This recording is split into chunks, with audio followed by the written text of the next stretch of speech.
This is Jody with Resilient Addict Podcast, and I'm here today with Stephen Kabler. Stephen is a world-renowned polygrapher. I don't know if that's the right word to use, polygraph guy. And Stephen has worked in so many capacities, law enforcement, betrayal trauma. Stephen, you could probably tell us a lot more about the stuff you've done. I appreciate it. Yeah, I started in law enforcement. I worked at the sheriff's department for quite a while, and I'm working cases like homicides, a lot of homicides, sexual assault of a child, sexual assaults in general, thefts, bank robberies, you name it. There's just really not anything that I didn't work on for a while. And at the same time, pretty early on, I started doing the sex addiction stuff, but it wasn't the primary thing when I first started, right? The criminal was. And so I know we'll have some questions that'll get deeper into that. So that was what I did at first. Still to this day, I do. It's hard. I want to steer completely away from the criminal, but you really can't do that if you're, boy, this sounds really arrogant, but I'm just going to say it the way I know how to say it. If you're the guy, you stay the guy by staying relevant, right? And so when I'm getting calls from, attorneys, I don't really do it for the law enforcement anymore. I do pre-employments for them to help them hire. But as far as the cases, I do the cases on the complete opposite side now. So those cases are on the defense side. People being accused of things, so I still do that some, but primarily I do sex addiction. That's my baby. That's what I do, and I do. I've done thousands and thousands of those.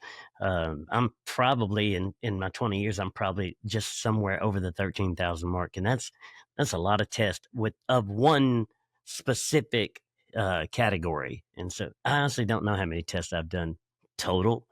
I don't really keep up with the other stuff because I don't really care about it very much. And so, but I care about this, and I'm sure we'll get, deeper into that as we go. So I'll give you the floor. There you go. This is what I do. This is my thing. Yeah, and I can attest to how powerful and impactful you have been in my life. As an addict who had betrayed my wife, my CSAT had said, you need to do the full disclosure. And there, to be honest with you, there was things I was going to take to the grave. I was like, there ain't no way. If she knew this, she'd be gone.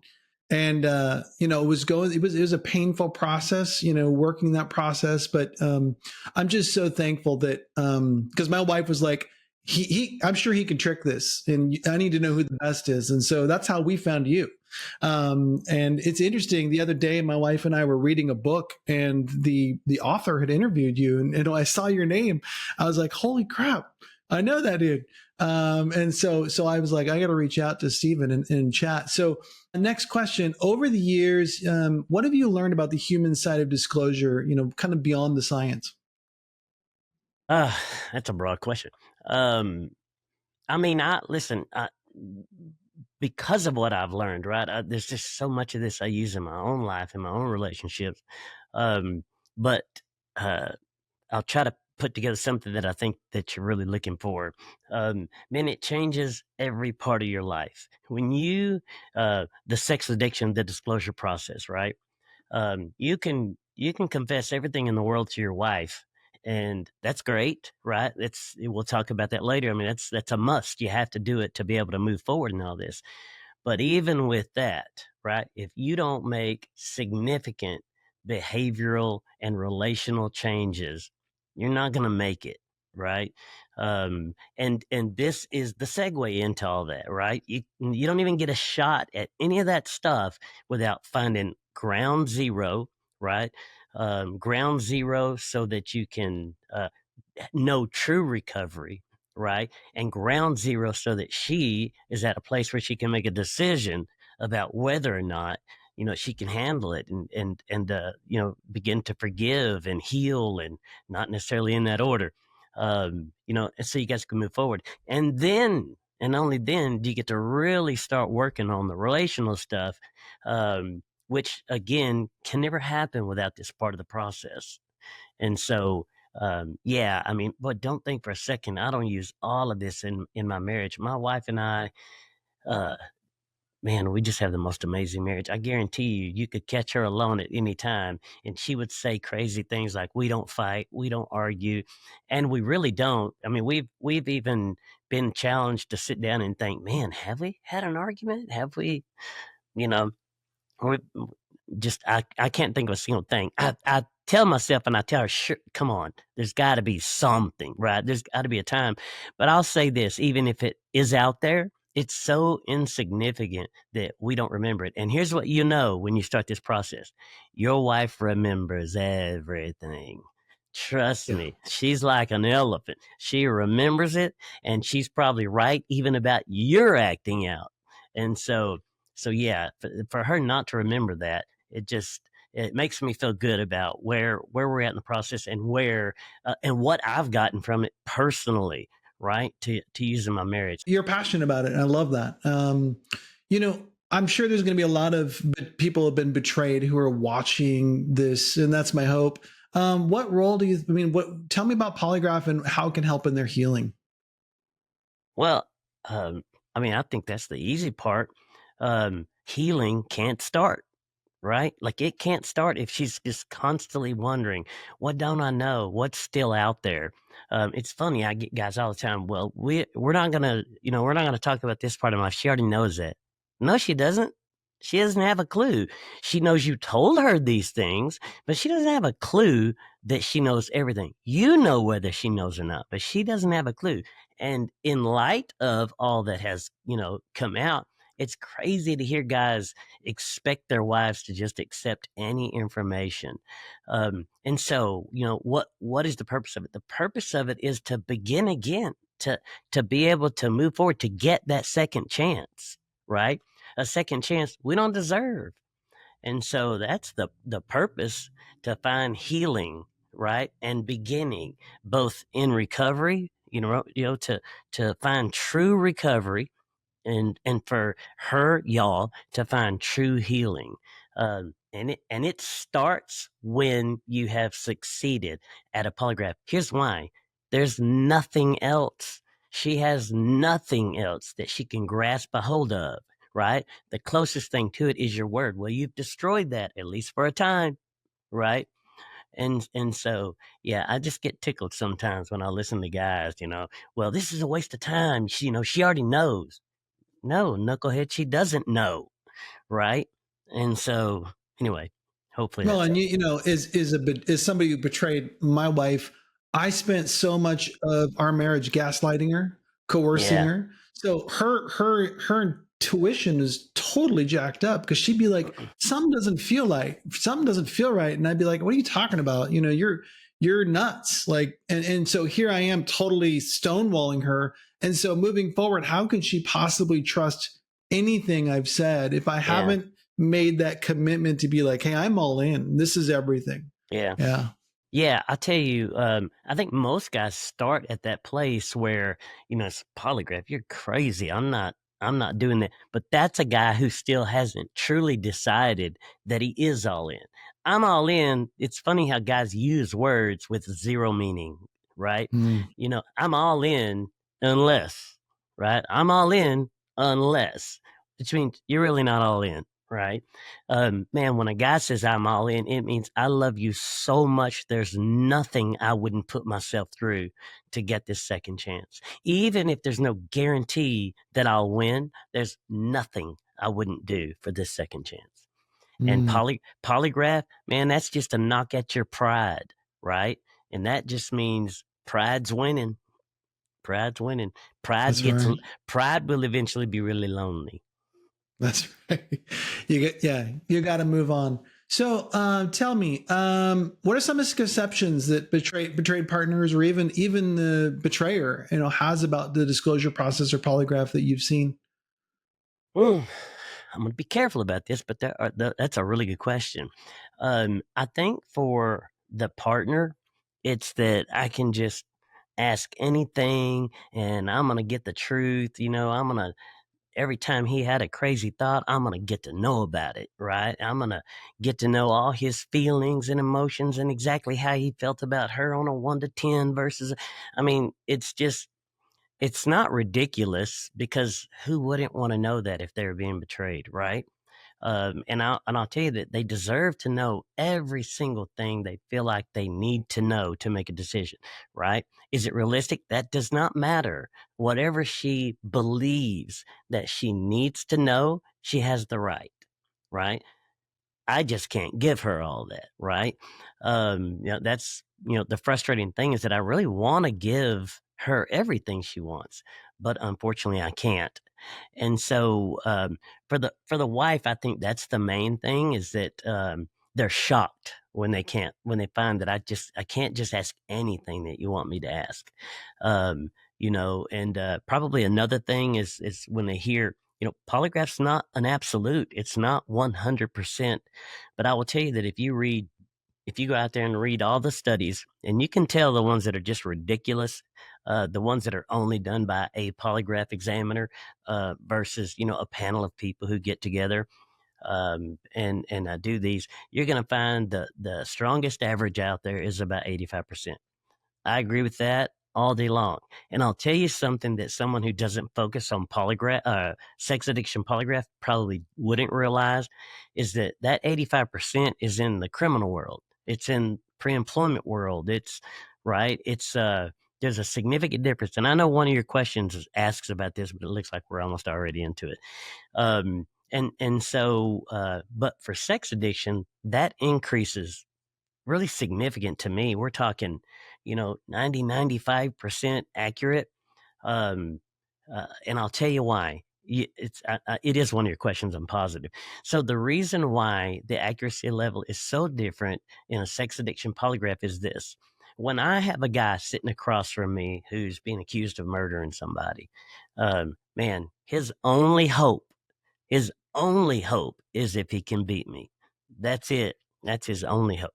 But by the time most guys get to me, trust me, not every guy that makes it to my polygraph suite are sold on the fact that if I just tell everything, it gives me my greatest chance. But the majority of guys are. By the time you get here, you've had enough counseling, which is one of the reasons I think counseling is so important to add to this.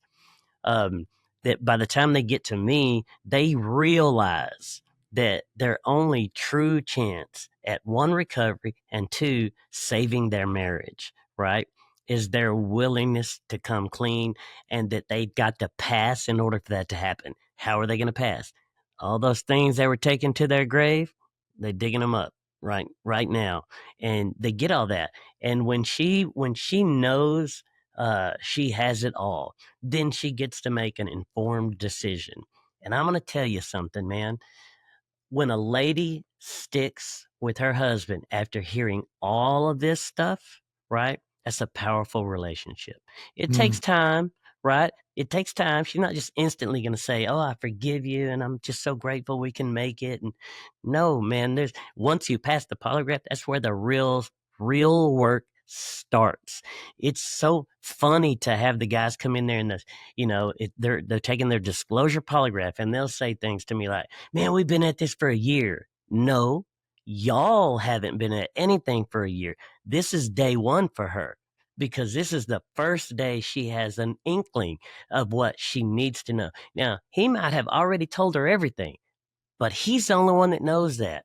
It's just crazy how guys are so sold on the fact that because they know it to be true, it should just be, right? Well, that should have been the case the whole marriage, but it wasn't. And so she needs something better than just, well, I'm telling you, so you should know. Um, so yeah, it's the beginning. I actually lost my train of thought. So I I think I think it was you that said to me 85%, even if that was Mm. the bottom line number, is 85% is better than zero. Oh, I'll tell you what I told you. I said, if you told me I had an 85% chance of winning this one bet in Vegas, I'm selling everything. I might even sell a couple of kids. That's a joke. Yep. Um, Yep. but I mean, I'm taking everything I can get my hands on to Vegas for that bet because I'm winning, right?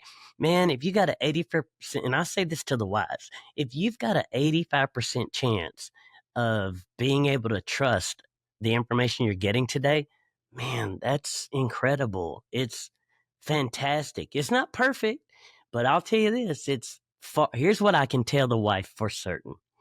Don't do that polygraph. You will never get 100% truth. You just won't. You'll never get 100% truth. It's never going to happen. And I know there are guys, even therapists, who never did a polygraph, and they tell guys that they're crazy for doing the polygraph. I'll tell you what I would say about that person. You don't want somebody to do, and you don't want to encourage people to do what you yourself wouldn't do. There's a reason why you think taking a polygraph's crazy. Because even if you've maintained your sobriety, you've not ever been truthful. Not 100%. You just haven't. I believe that with all my heart. And so, yeah, it's I think we have to get to complete and utter honesty if we're ever going to move forward. Let me tell you why. Guys, here's what you'll do. I guarantee you, when I say this, everybody, it's going to resonate with every guy out there, right? So you're going along, your recovery's pretty good, you're doing pretty good, but you're having a real bad day. And there's that thing or two that you've just held back, you've never told anybody. Man, you've been doing pretty good in recovery though. And so here comes that day. You got a choice to make. I promise. You got that little black devil over here, that little white devil over here, or red, or whatever they are, right?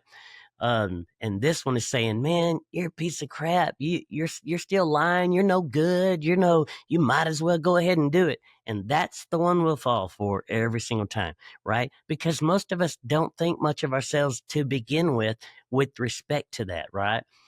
If you are a clean slate, I mean, you've got no secrets out there, this guy over here is going to be making the greatest point because he's saying, man, you're going to give it all away. You're going to give it all up. And trust me, you're thinking 2 or 3 or 5 times before you make that call. But this one over here, where you still got that lie, it's the reason you're going to give in and do it again every time. Man, that is so factual. It simply is factual. And so, anyway. You have such a great way with words. What, what would you say to the betrayer who thinks if she knows everything, she'll never forgive me? Man, just go to the Bible, right? Think first and foremost about God's grace. He made her, right? God made us all, and He wants us all to be loving, forgiving people. Give her a reason. You've given her plenty of reasons to go. Give her a reason to stay, right? Meaning, as much as you're terrified to do it, you trust her enough and you love her enough to be vulnerable. That's one of the things all women want. They want their husbands to be vulnerable, right? To trust them with their lives and with their secrets and their dreams and fears. And, that's what all women want from men. And that's not an easy thing to ask us to do. But if you want to be successful, you're going to have to learn how to become that guy. Trust her. That's the answer to your question. Trust her, right? Man, women have this huge capacity for grace and forgiveness that just blows my mind all the time. I can tell you why he thinks she can't do it. Do you want to know? Because he wouldn't, right? Let me tell you something. Women, full of grace, full of forgiveness. Men, Let me tell you something. If she'd have said to him what he said to her, he's out. He's gone. And I promise you, that's 85% of men. They would never hear that disclosure and stay. They probably wouldn't even finish listening to it. They'd be gone, be fighting mad, wanting to hit people. Gone. And so, yeah, women are just amazing. I mean, it's crazy. That doesn't mean we can't get mad at them. They don't do things to make us mad. But when you just really, really look deep into it, it's amazing. They are something I could never, ever hope to be. Well, I can hope, but so yeah, you just have to trust them, man, and trust God, right? Amen. Amen to that.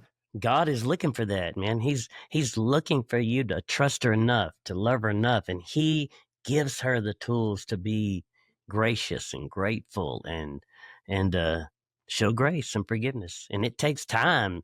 We want, especially guys, we want this immediate gratification, right? We want this to just instantly. Well, I told you, and now you're all mad.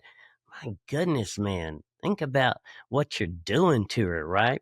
You just have slowly, scraped all this tar off of you, this just blackness of bad crap you're doing your whole life, and then you just dump it on her, and then you say, "Can you forgive me?" I mean, my goodness, man. Yeah, give her some time and give her reasons to forgive you. The disclosure itself isn't the reason to forgive you. It's all the changes that come about. And so yeah, give her time. She'll show you grace. She'll show you Mm. forgiveness. So That's a good word, brother. It isn't just a, hey, I passed the test. Now can we move on? It doesn't yeah, work that way. Yeah, nope. there's so much work that goes into this. You're right. You were spot on when you said, healing begins day one after the polygraph. It truly Uh-huh. does. Um, how often do you see guys show up that think they can, either beat the test or won't give it all up? Do you find that through that process they end up letting go? So yeah, man, we're gonna jump into all your other questions accidentally. So um, you ask a question towards the end of this about what makes me different. And so just to go ahead and answer that question, um, I mean, anybody that's trained to do polygraph can do polygraph, right? I think any monkey can run the machine, right? Anybody can learn how to do that part. You cannot teach or train the parts that happen in that room before they sit in the polygraph chair, right? Yeah, most of them come clean. Most. I mean, the largest majority come clean. Because what they realize by the time we're done talking is this is your only hope. That's it, right? You can listen. You can walk out of here. You can snub your nose at me. You can bow your chest out and be a real tough guy, a real lonely tough guy. That's what you're gonna be, you know. And I just remind these guys it all happens in its time and in its place during these 4-hour interviews, right? Um, you know, do you ever just stop and think about somebody else putting your 13-year-old daughter, to bed and listening to her heartbreak story about the first Mm. breakup she had, right? Think about that. Hmm. Put that thought in your head, right? Some other guy taking your son fishing for the first time because you only get him on the weekends, and he's out of school for a week or whatever, right? Um, uh, you know, some other guy preparing your daughter, for homecoming queen, and I mean, you think it's automatic you get to do all this stuff, but when there's a divorce, brother, then nothing's automatic. Nothing. You don't run the show anymore. You know what I mean? You're at everybody's mercy all of a sudden. And so trust me, you forget about the part of how does your child feel about the betrayal, right? Is your daughter going to want you to walk her down the aisle? Is she going to, these are all things that become really, really important. And I will tell you, how do you prevent it? You save your marriage. That's how you prevent it, right? You fight like heck to save your marriage. I always ask my guys two things, always, every single time. Well, more than this, but these specific things. You got to ask yourself this question, right? She's either worth it or she's not. Is she? Right? As I'm looking right now, and is she? Right? So she's either worth it or she's not. And oh heck, I hate when that happens, man. I go blank. Um, Give me a second here. Oh, uh, she's worth it or she's not, and you either love her or you don't. Right? So here's the thing that happens sometimes. Sometimes the guy, he really doesn't love her anymore. That happens, right? And not much we're gonna be able to do about that, and there's not much we're gonna be able to save. Right? But that's not true for most guys, which is the hardest thing for the wives to believe, right? He did all this stuff. There's no possible way he can love me. And unfortunately, that's not true. That's not true. Most of the guys love their wives dearly. I have this big line of cabinets in my room, and I try to explain it like this. In the guy's mind, he's got his wife in this top right hand cabinet. Man, it's got these major bolts and locks on it, and they are safe inside of that. And he's going to go over here to this bottom left cabinet, right? And he's going to walk inside and bolt from the inside, nice and safe and tucked in. And he's going to do whatever it is he's going to do. He's going to come back and he's going to unlock his family, and nobody's the wiser. No, everybody was safe and not hurt, right? It's separate. That's what's going on in his mind, right? It's got nothing to do with not loving. It had nothing to do with that. It had nothing to do with my family, right? This was about me being selfish and me getting what I need and what I want, or what I think I need and what I think I want, right? And I wasn't hurting my family. They were supposed to never know about it. So it wasn't a lack of love. I'm just telling you, this is his thought process, right? And so it's hard for the partner to believe that he could actually love them. And the fact is he does. Most of them do still love their wives dearly. Another thing I think is crazy, we don't pay attention to this. I think a lot of partners think that, sex addiction ruined their marriage. And unfortunately, that's not usually the truth. It certainly caused a huge problem in their marriage. It's huge. But most of these guys, as you well know, most of these guys were sex addicts when they met their wives. Yet they had these great years, right? And he was as much a sex addict then as he was the day he got caught. And so I think that's hard for the wives to understand that. And I totally get it. I totally get it. And so I think we strayed so far from the question now that I don't remember. That's okay. And it brings up a good point. I mean, most of these people that have been betrayed, they think it's their fault. They blame themselves. Yeah. Yeah. And it's not. As a recovering sex addiction person myself, I am the first to admit, like, my issues stem back from childhood. And and they go all through my life. And if anything, it was my wife coming into my life that just made me a better person during those good times. And it's because I never dealt with my crap that, when times got hard, stress came into life, the first thing we want to do as an addict is numb, escape, avoid, want to feel better, want to feel loved and seen and respected. And, we expect to get that from our wife. But if we're not being a man who's living that life of, Christ, why would they love and respect us and want us? We're not leading by example. We're not loving our wife like we love God. And, those are huge things that I think a lot of guys who are either currently in their addiction or they're betraying have to come to realize, like, they're not being the person they were meant to be. No. So anyway, you tell me, have you seen Polygraph kind of be the catalyst for a betrayer's transformation and taking that deeper ownership, kind of what we were just talking about? Yeah, I think that we did just really say that, because, man, when you're holding on to anything, it is impossible to completely move forward, because there will always be something that sets you back just a little bit. And it's always that thing. It's that one thing that you think you're taking to the grave. And let me tell you why you're not taking it to the grave, because it is affecting you on the regular, right? It is a part of every bad decision you continue to make. It ain't in the grave, bro. It's right beside you at all times. And so, very much affecting your life daily. So there's nothing hidden.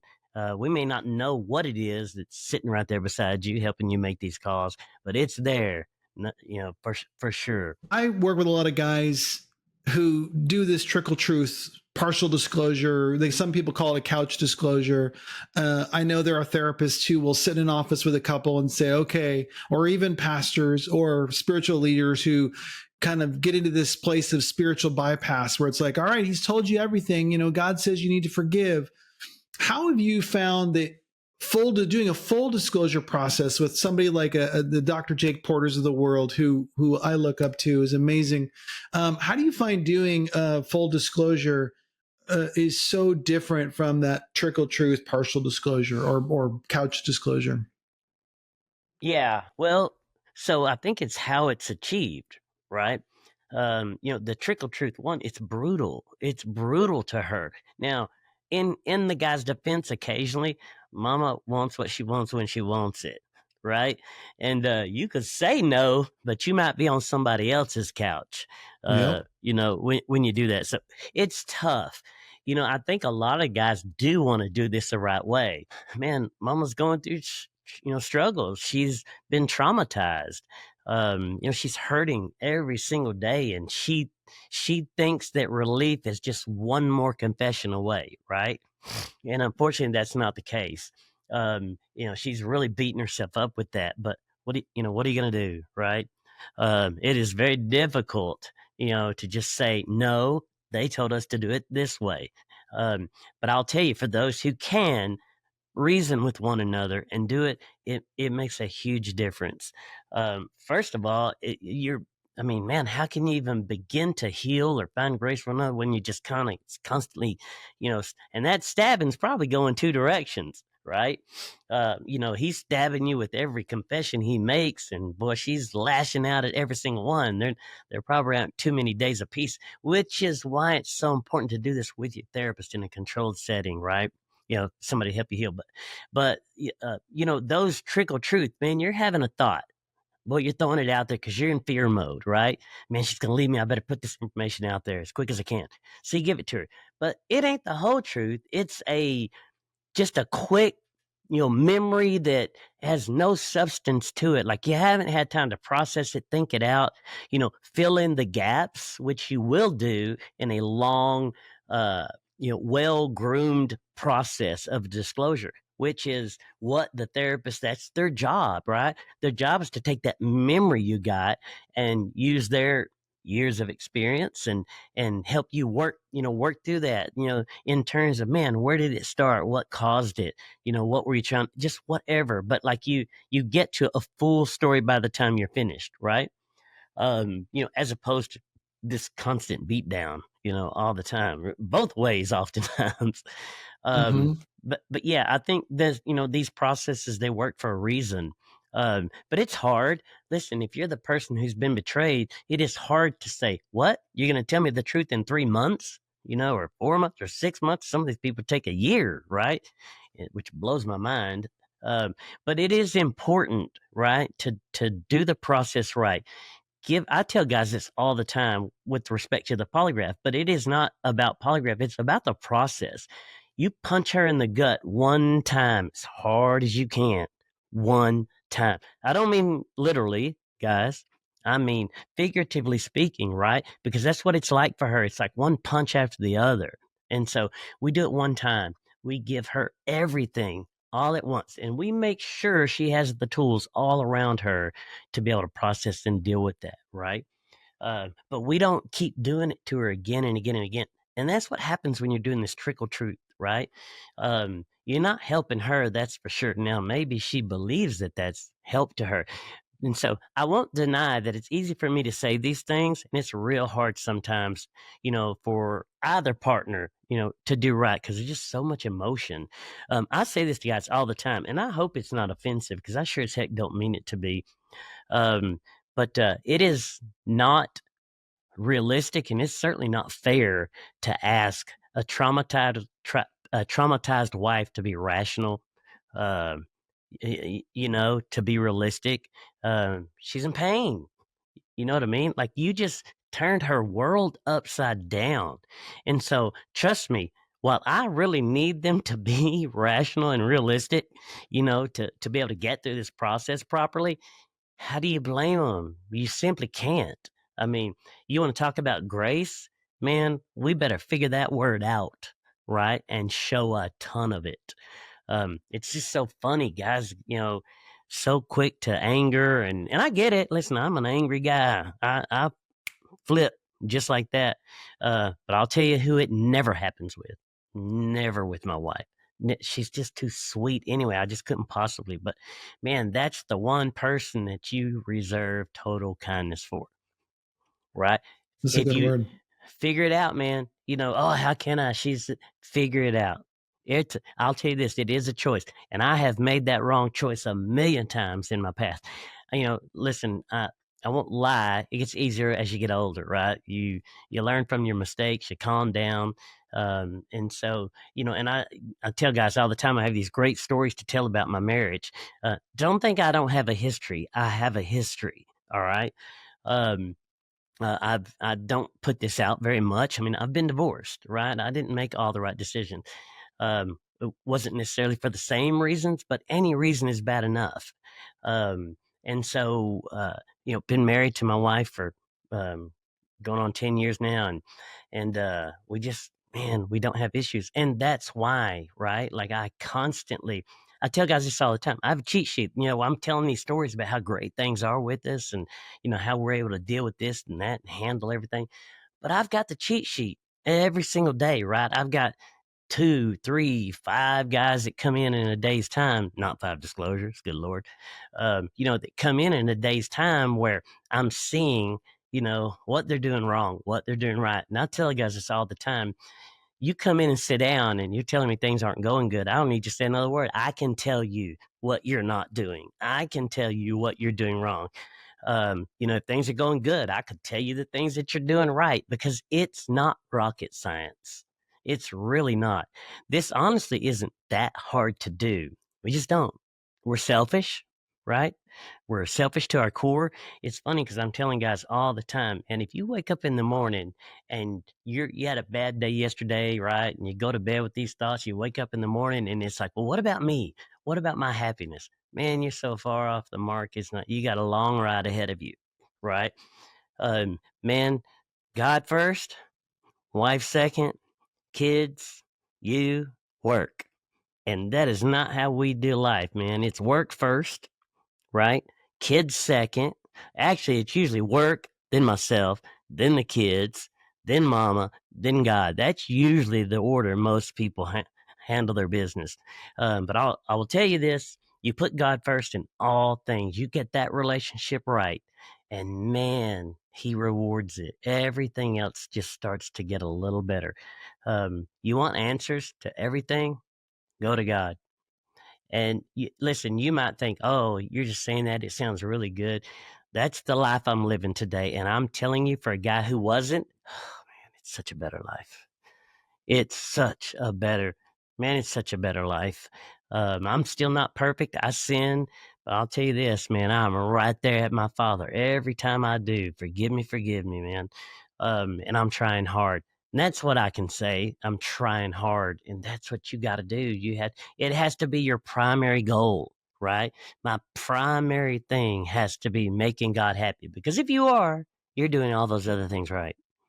Um, Amen to that. and I got to a place where I had to give it to God because he was definitely at the bottom. And Mhm. when I reconnected to him and put him at the top, I had to give it to him and say, all right, you're in control. You're in yeah. Let me tell you I what I love used to that. say. I just can't believe when I look back on it and I think about it, I just think, what could you really have been that big an idiot? The answer is yes. Yes, I could. So guys would early on in this, before I really knew, I mean, I knew who God was, but I didn't have any kind of relationship with God. But I still had a heart for this, right? And so, guys would come in, man, I just got to give it to God. I got to give it to God. And I would say, really?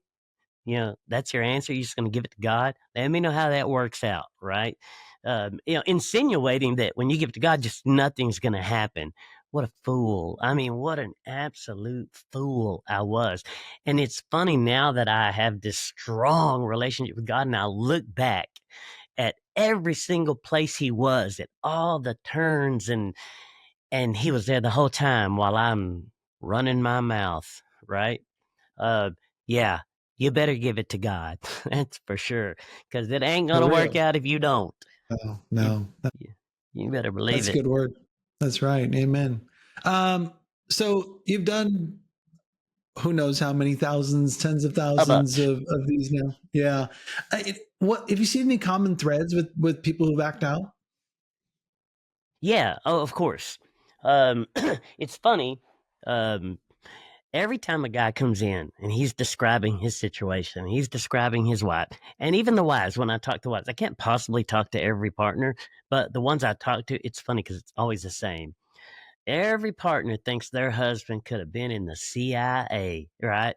He is the most gifted liar. They're all narcissists. They're all psychopaths, sociopaths. I mean, this is what I get from every woman. I swear it's the same story. Maybe minus the psychopath part every once in a while, but I always get, oh, he's a narcissist, like self-diagnosis going on, here a lot. Now, don't get me wrong. Almost every guy I see has tendencies, right? They Absolutely. have narcissistic tendencies. That's true. But an actual narcissist, those are fewer. Pretty rare. Pretty Yes, rare. fewer and farther between. But every wife thinks their husband is the clinical definition, right? And I get it so often that, oh, he could have been in the CIA, right? He's the best liar in the world. He's not like these other men, and he's identical to these other men, right? It's just funny how, but the guys are the same.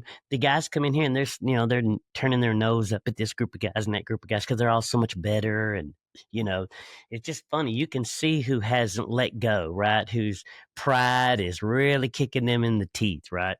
They're on their high horse all the time. Anyway, and so the guys come in, they're telling me their story, and and they're the same thing. Oh, my wife, she's not like all the rest of them, man. She could be an investigator.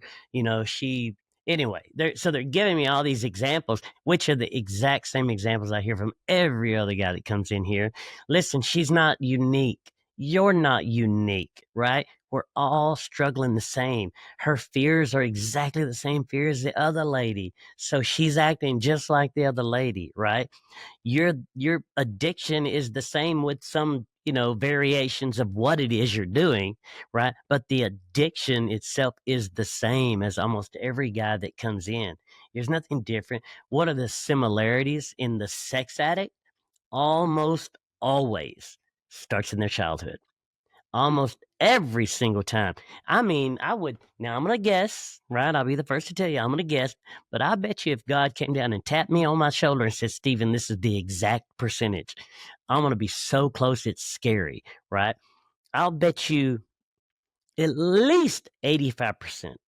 And that might be being generous. At least 85% of guys, the sex addiction starts in their childhood, right? That doesn't mean they just go rampant crazy in their childhood, but it is always introduced there, right? And it could be a million different things. I saw mom and daddy having sex. I walked in the room and boom, there they were, which is the least common thing.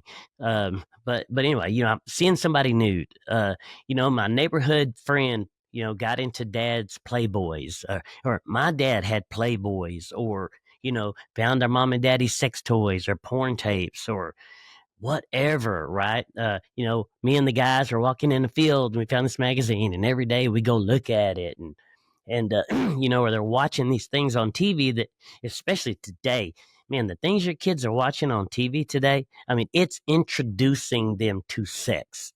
I'm not even going to say. So I walked in my room with my daughter the other day, and I was listening, and I'm real careful about what she watches, specific channels, and this was a extremely kid friendly channel, and I'm listening. I'm not even going to put out there what the thing was, because Lord Almighty, it's easy to offend people. But I'm listening to it, and I just thought, what in the world? Why are you watching this? Why are you? She thought it was okay, right? And yeah, it's just crazy and so think about what you were, what you had available to you, and today they don't have to look for it. They're not going to bump into it accidentally. It's being pushed in their face, right?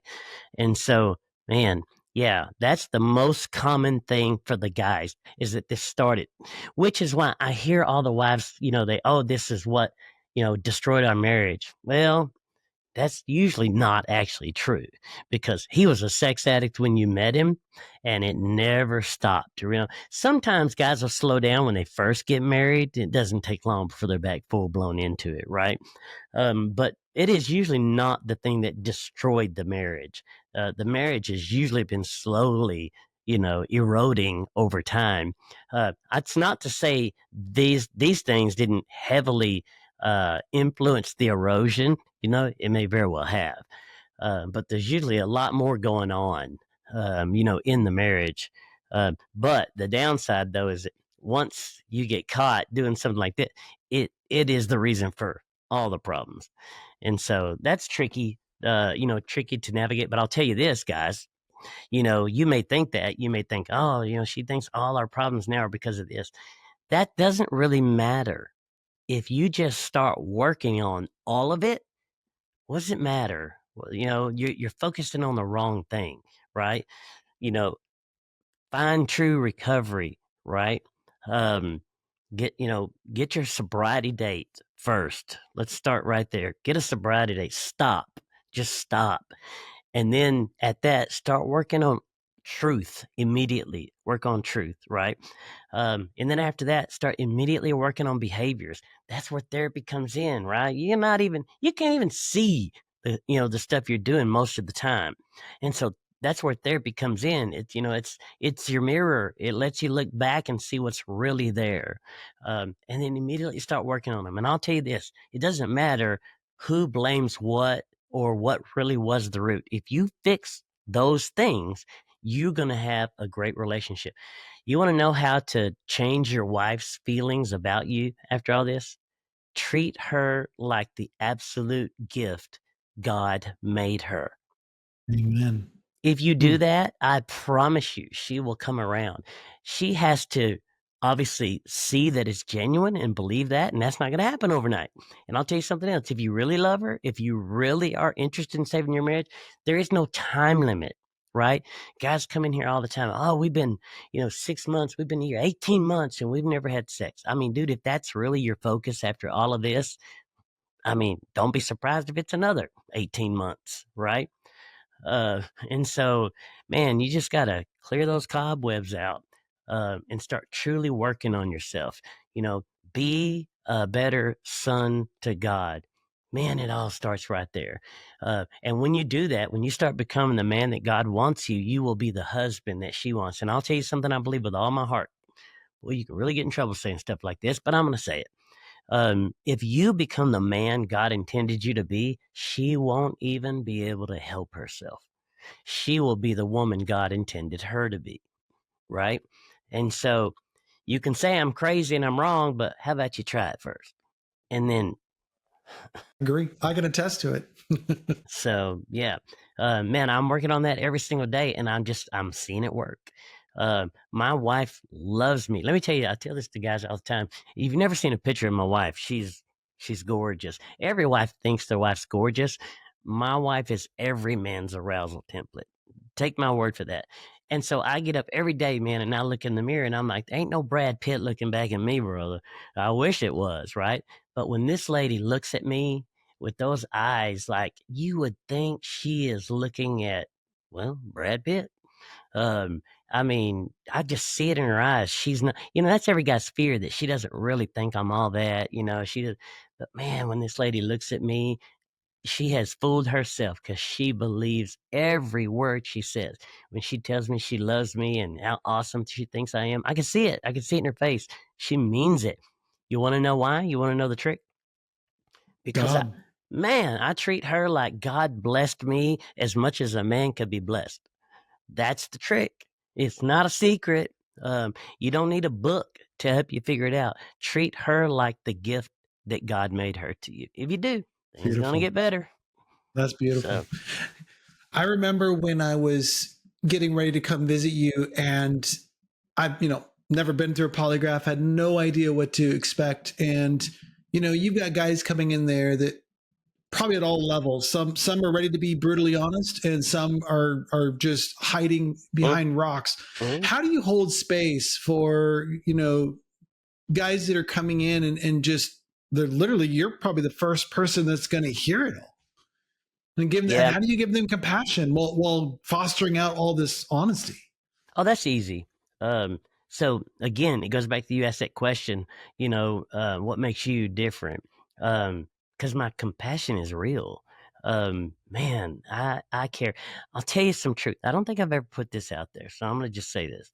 So I look at every guy that sits across, and I look at myself 20 years ago, and I'm just like, man, how can I not have compassion for myself?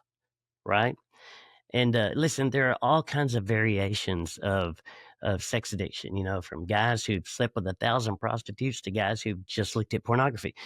Easy on the just part. I don't mean that to sound like, oh, it's only porn. Trust me when I tell you, if your wife has a problem with pornography, you might as well have slept with 7,000 prostitutes because she is devastated.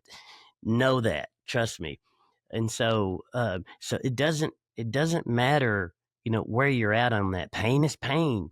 And so, I see that, and I really, that's kind of what I think. How could I not, have compassion for myself? How can I see these guys any different than me? 20 years ago, no matter what the level is.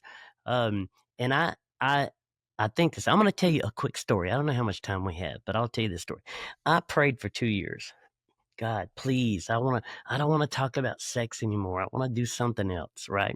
I have a lot of debts, and so I'm real big on paying my bills. So, God, I got to have something where I can pay my debtors, but just anything, something. And at the end of this prayer, I'm not joking. This was a every single day prayer because God don't have the tendency to answer something like that. It comes when it comes. And it usually it's about you've forgotten about it when it comes That's around. right.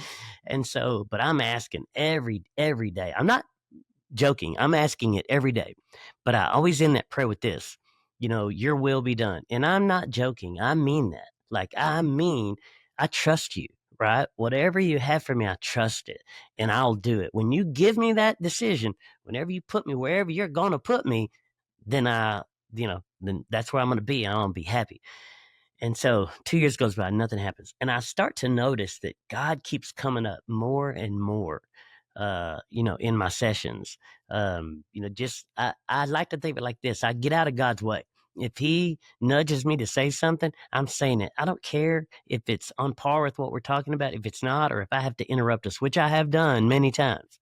I say, hey, I just need to stop for a minute. I just feel like I need to say this. You can take it, don't take it. It's your choice how you receive whatever whatever I'm gonna say, and I'll say things. And so there were a couple of really impactful moments that I had with different guys that were never planned. It was never intended, but they happened, and they always had something to do with the subject of God coming up.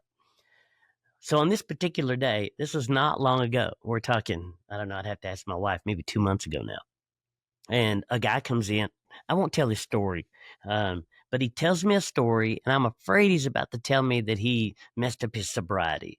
And when he finally gets to it, he's fairly emotional, about the whole thing.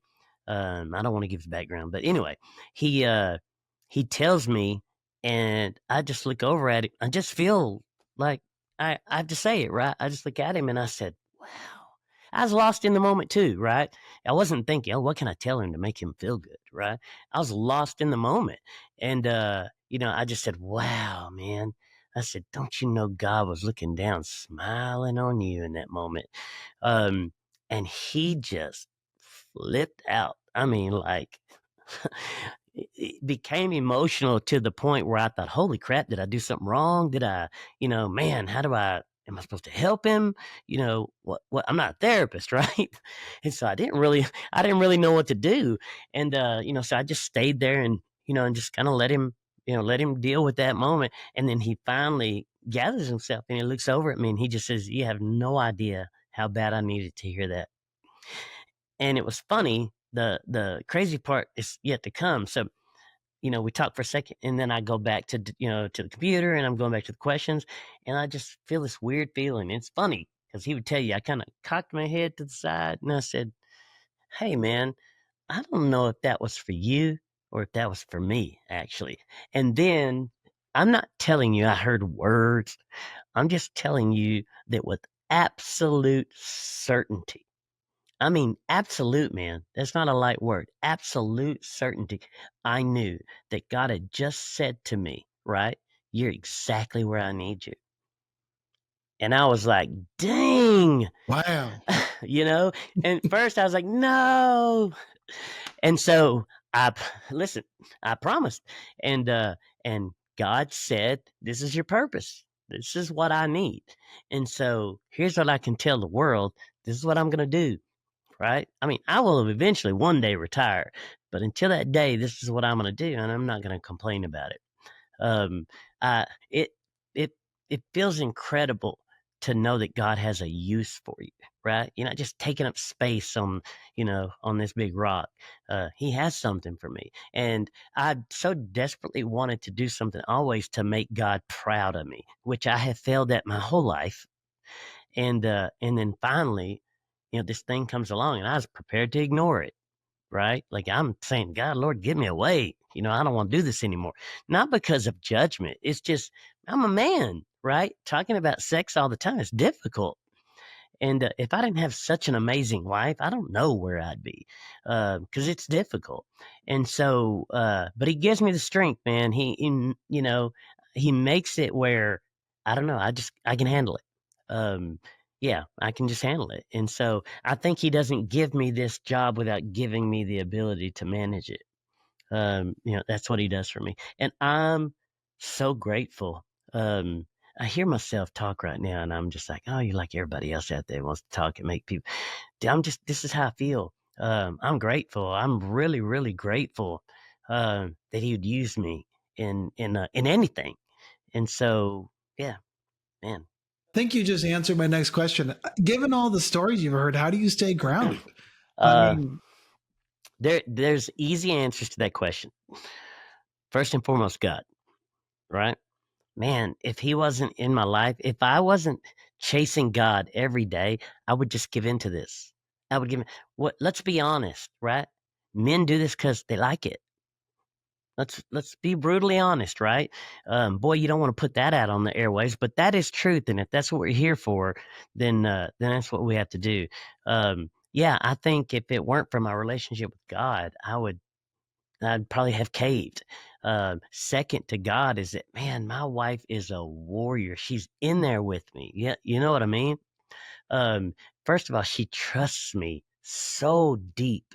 And just the thought of betraying that, mm-mm.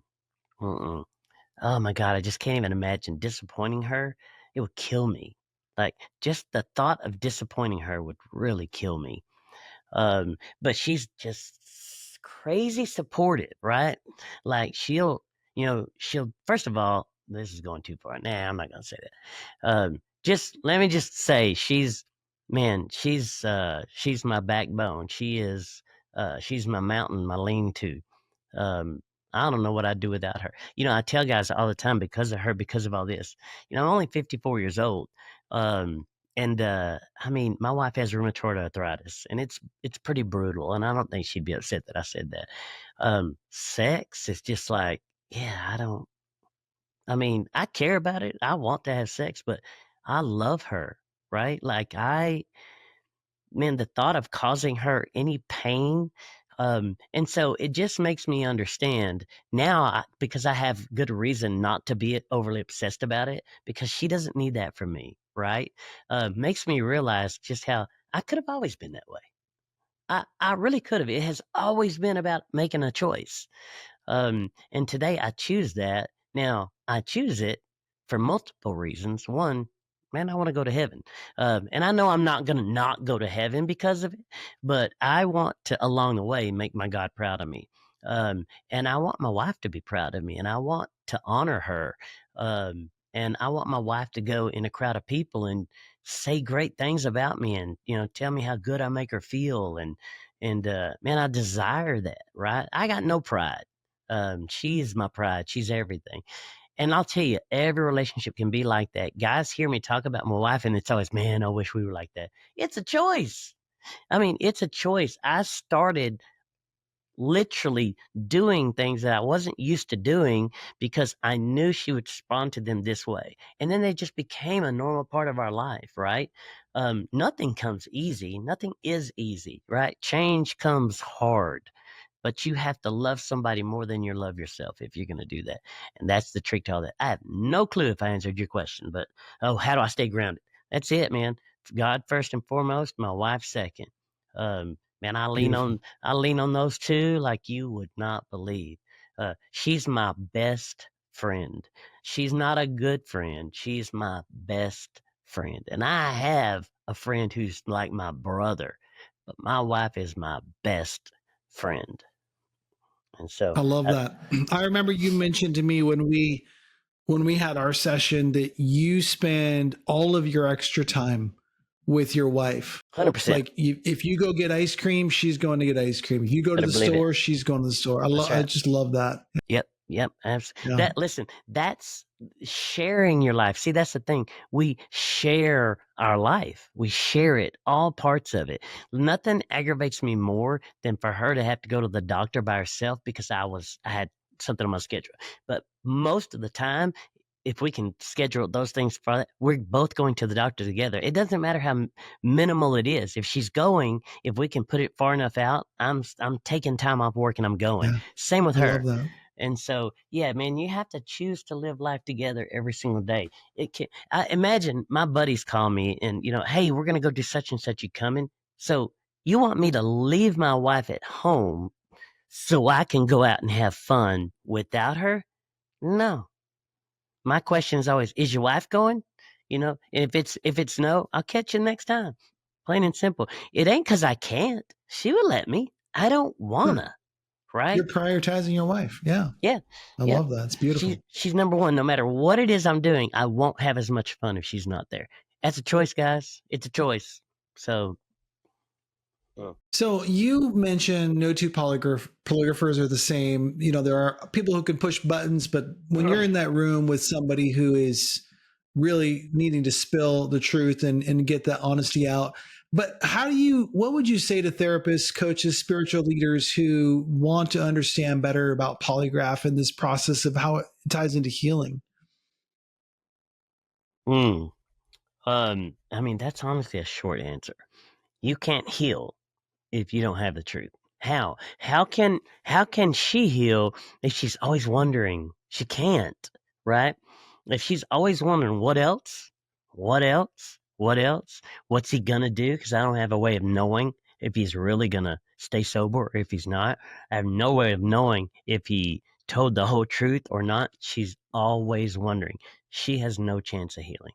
And I'll tell you, if you're acting out, it doesn't matter how small, if you're acting out, it's your primary focus, right? I mean, do you remember that back in the time when you did? It took up all kinds of space in your head, scheduling it, sneaking it, doing whatever it is you had to do. Like it takes up all this space in there. You don't have time for things. You forget important things. You put other things in front of important things. So yeah, how can you possibly heal if you don't have truth? Listen, I know. Well, you're a polygraph examiner. You're selling that, right? It's true. I am selling, but let me tell you, I could make a lot more money than I make today, even in polygraphs. It's not my motivation. I won't say that it wasn't early on, right? I'm like any younger man. I'm trying to make as much money as I can for my family. And I'll tell you that thought process is what got me in half the trouble that I was in relationships, right? Man, when money is your focus, things go sad. And part of that is because you put yourself on this reward system, right? Oh, look at this, uh, place that I got to. I made it. I owe myself a lot of reward. You just put this importance on achieving, things financially and rewarding yourself. Man, none of that matters. You get where you get together. You, you share reward together. You share pain together. You just share everything. To answer your question, there's no healing. There's no healing without truth. Period. It doesn't matter if you're the betrayed or the betrayer. There is no healing without truth. Period. End of story. Yeah, I Yeah, mean that's it's really that simple. yeah, it really is that simple. And yet, when you're living, if you're the betrayer, you're living in a delusion where you've somehow justified this. Oh Lord, yeah. Yeah, yeah, and it's until you get to that place where you are seeing the damage you've caused, taking ownership for the damage you've caused, and then backing that up with honesty. I Uh-huh. mean, in truthfulness, that is really the only path forward if you want to to build a new marriage. I remember early on thinking, oh man, I want to repair this. I want to fix this. There's no fixing what you've done. There's no repairing it. It is a new marriage, a new person. You will never be the same. So yeah, that's a good word. We've covered a lot of ground, and man, you are.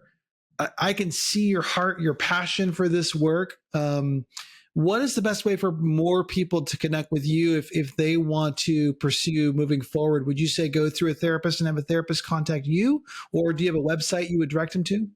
Well, it's funny. I have a website, but I don't know that anybody's ever gone to it. I'm not sure. They probably have. I've never gotten business because of my website. Every single thing I've done since day one has been word of mouth. So no, I don't really rely on that website. Honestly, I'm not even sure what's on it. And so I'm really not. I'd have to go and check. But anyway, yeah. If do I, is it an absolute must that you go through a therapist? No, I'm not going to turn people away because they don't go through a therapist, right? I can still help, maybe on a lesser scale, that's for sure, but I can still help. But here's what I will tell you, man, if you're not going through a therapist, you're just leaving room for so many things to go wrong, right? And I will say this about therapists the same way I'll say it about polygraph examiners, that they're not all made equal. Man, do not pay someone who isn't giving you what you need. I have people come in all the time and, they'll trash talk the therapist. And I'm like, why are you going to that person? Right now, I may have heard great things about that person, but it doesn't matter. What you feel like you're getting from that person is all that matters. Right. And I don't mean they're holding you accountable so you're pissed off. Right. No, I mean, you truly don't feel you're gaining anything out of it. Go somewhere else. There's so many therapists out there. Find one you trust. That is the most important. Find one you trust, right? Who also impacts your life, who helps you process and get through these things. If you're not learning things about yourself, you're probably not going to a very good therapist. Period, right? That's kind of the point of going through therapies. You got to learn about yourself, learn how to engage in these processes and be successful in these processes. So that's the main thing. So yeah, I will, but you don't be upset when it doesn't go the way you think that it should. Because I've done few of those that were not with a therapist that didn't turn out to be just a mess. Just a mess. I don't like to do them. I won't turn someone away, but they're an absolute mess. Well, I have turned many people away, but it's for reasons more than just they're not using a therapist. But when I'm communicating, I'll be honest, if I'm communicating and I can see that this is going to be a nightmare and that nightmare is because of a lack of direction that would have been provided by the therapist, I'm not getting involved in that. I'm not going to make my life nuts because they want the easy, quick route that isn't going to actually heal anything, right? Let me tell you, just knowing the truth by itself isn't going to get you forward. You got no tools whatsoever to be successful after you hear that truth. And so you just got a lot of anger. That's what you got. And Well, so I went down the wrong path early on with a bad therapist and got really bad advice. And I'd say one of the things that I've learned during this whole process is, utilizing organizations like AppSats and CSASI, which I know Jake Porter is part of. But those two groups are trauma informed, betrayal trauma. People that have gone the extra mile to not, I mean, we had therapists that gaslit my wife, that blamed her for my behavior. Whew, I mean, yeah. that's some serious abuse. Yeah. On top of mine. I mean, it's just compounded and horrible. So, man, you are on fire, brother. You are doing God's work. That is for sure. Let me say this. I want to make this statement. Like, I just want to be heard that I said it, right? It is never, there's no situation where it can be that the wife is the reason for you acting out. You're a grown man. That's your choice, right? That's right. That's your choice. It is not hers. I don't care. Oh, she badgers me. She whatever, right? If you feel your wife is really doing all these things, and you think the answer is to go act out sexually, there's something wrong, right? That's right. Because yeah, it is not her fault ever, never under any circumstances. I don't think I can say that enough. Never, never, never, never. There you go. I love it. I love it. Well, Stephen, I appreciate you, brother. You are doing God's work. As I said, you're a godsend. I think we need more of you in this world. So thank you for being on this podcast. And Thanks for having me. I'm really looking forward to staying in touch with you. All right, man. Well, All y'all right. have a great evening. All right. Peace out. All right. Bye-bye.